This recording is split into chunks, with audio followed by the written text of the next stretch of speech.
Hi there, this is Jonathan Ginsberg, and now it's time for today's SSDI Law Minute. I'd like to talk to you today about what I call theories of disability.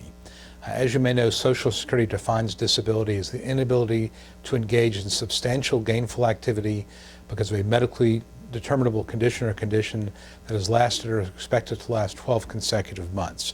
Now, how do you prove that? And you really have to have a theory of disability, an argument that you're going to make to the judge, and you've got to have that very clear in your mind.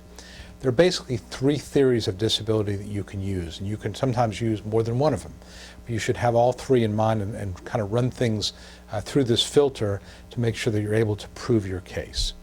Theory number one is, do you meet a listing? And the listings are where Social Security has published very detailed description of medical issues, specific medical problems based on 14 body systems. So for example, a cardiac listing may say that if your heart only pumps 25% capacity, then you're deemed so impaired by that that you would not be able to work, because obviously a heart working at 25% is going to create some significant work problems in terms of fatigue, in terms of exertional capacity.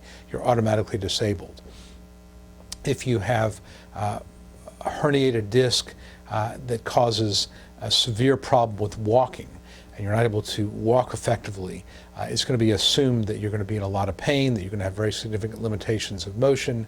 That's another listing level impairment. There's several dozen listings that you could possibly meet, and again, it's always something to run through, although I will tell you that by the time cases get to a hearing, usually listing cases are going to be kind of difficult to find because Social Security has usually looked for those and approved those kind of early. A second theory of disability is called meeting a grid rule. And the grids are where Social Security recognizes that people with a high school or less education who are over the age of 50 are, as a practical matter, going to have a difficult time finding work in the workplace.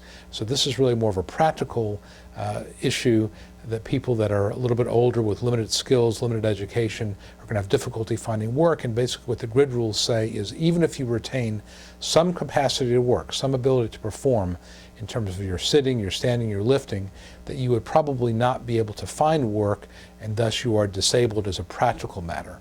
And again, this only applies for people over age 50 who have a physical limitation. It does not apply if your problem is depression or some sort of mental limitation.